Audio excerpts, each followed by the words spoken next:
4.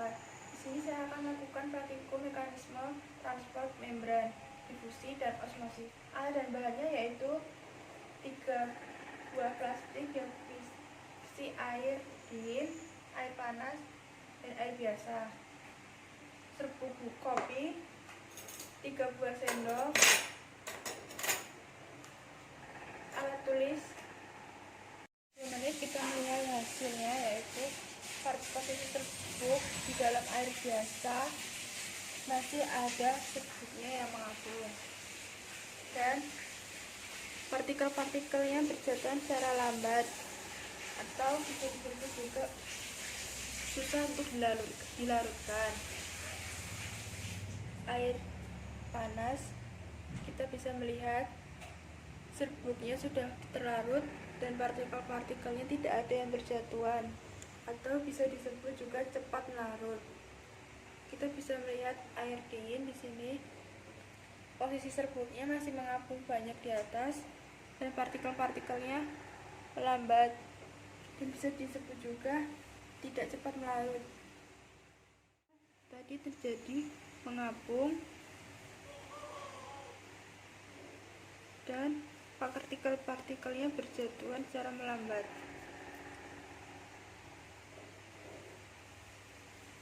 Kelarutan serbuk kopi dalam air biasa yaitu susah atau lambat. Dalam posisi serbuk kopi air panas yaitu sudah terlarut, partikel serbuk kopi tidak terlihat atau tidak ada. Kelarutan serbuk kopi berjalan dengan cepat atau mudah terlarut.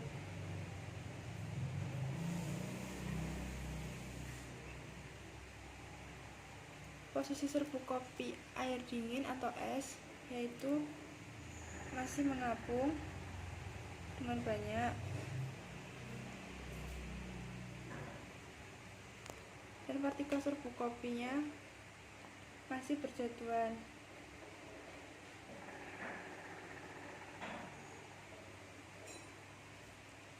Kelarutan serbuk kopinya yaitu melambat.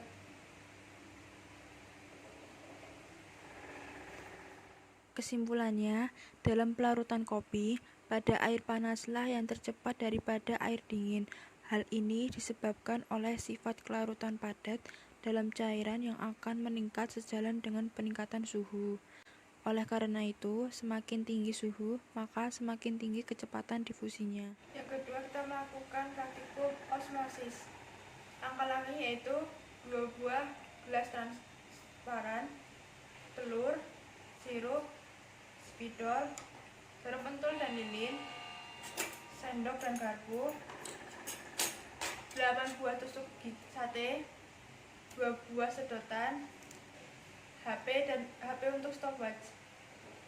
Masukkan 2 sendok sirup ke dalam segelas air.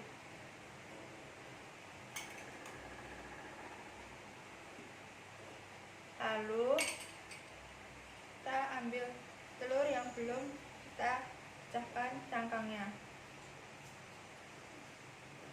Pecahkan belakang bawah telur tersebut yang lebar sebesar 2 cm atau 1 cm. Pecahkan cangkang, tidak mengambil lendir atau selaput cangkang. Kemudian setelah telur kita kupas, hasil cangkangnya seperti ini. Lalu kita lubangkan ujung telur dengan jarum pentul.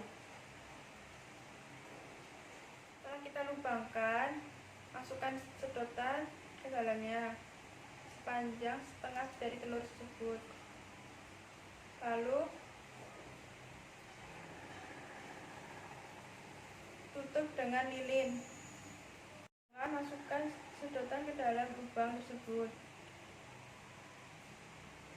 Lalu tutup agar tidak kemana-mana sedotan dengan lilin.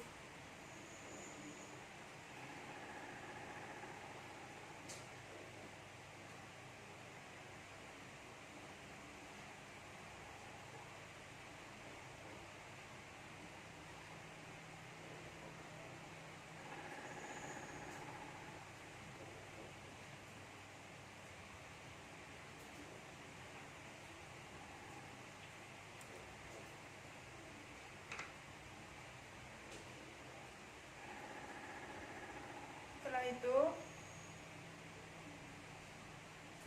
masukkan 4 tusuk lidi ke dalam buah sirup secara menyilang.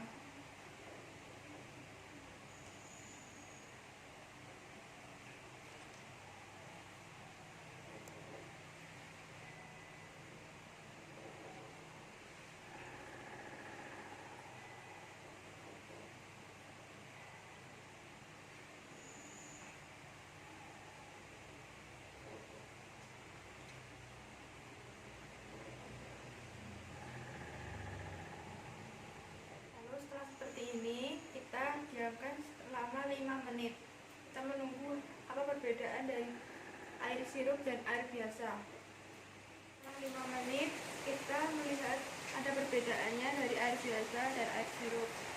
Air sirup tidak terjadi apa-apa perubahan dalam telur, dan air biasa mengalami perubahan, yaitu naik dengan 1 cm.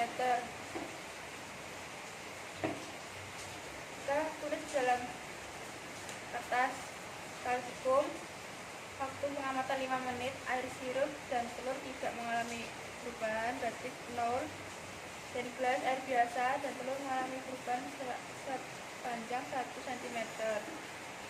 Kita tunggu lagi selama 10 menit melihat perubahan yang terjadi dalam air biasa dan air sirup tersebut. Nah, kita tunggu selama 10 menit, kita melihat perbedaannya. Dalam air sirup tidak terdapat perubahan apa-apa, dan dalam air biasa mengalami perubahan kenaikan sepanjang 2 cm. Lalu kita amati lagi selama 15 menit. 15 menit kita melihat perubahan yang terjadi dalam air biasa, yaitu menaik dengan 3 cm, dan air sirup tidak sama sekali menaik.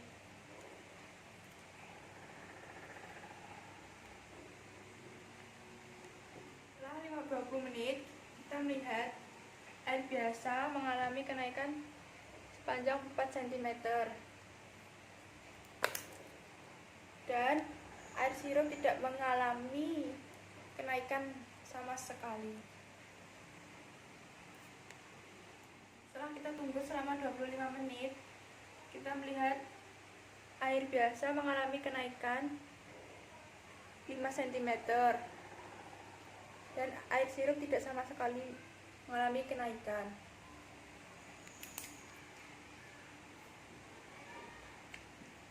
Setelah 30 menit kita melihat perbedaan dari air biasa dan air sirup. Air biasa mengalami perubahan kenaikan 6 cm, dan air sirup tidak sama sekali mengalami kenaikan. Kesimpulannya, osmosis pada telur terjadi karena air memiliki konsentrasi yang lebih rendah daripada telur, sehingga air dapat naik ke sedotan melalui lapisan selaput pada telur yang bersifat semi-permeabel. Oleh karena itu, pada gelas yang berisi air biasa, telur bisa naik dalam sedotan karena telur bersifat hipertonis atau tinggi, dan air bersifat hipotonis atau rendah. Sedangkan dalam gelas yang berisi air sirup, telur tidak bisa naik ke dalam sedotan karena telur bersifat hipotonis dan sirup bersifat hipertonis. Apa yang dimaksud dengan transport pasif? Transport pasif merupakan jenis transport ion, molekul, dan senyawa yang tidak membutuhkan energi untuk melalui membran plasma. 2. Jelaskan suhu bisa mempengaruhi proses difusi. Jelaskan alasanmu. Iya, bisa, karena semakin tinggi suhu, maka semakin tinggi kecepatan difusinya. 3. Jelaskan perbedaan difusi dan osmosis. Difusi didasarkan pada aliran acak suatu molekul dan gas, sedangkan osmosis didasarkan pada kapasitas pelarut yang telah melekat pada molekul suatu zat di dalam air. 4. Apa yang dimaksud membran selektif permeabel? Bahwa membran sel hanya bisa dilalui oleh ion serta molekul polar tertentu. Dari saya, percobaan mekanisme transport membran. Bila ada kesalahan, mohon dimaafkan. Assalamualaikum warahmatullahi wabarakatuh.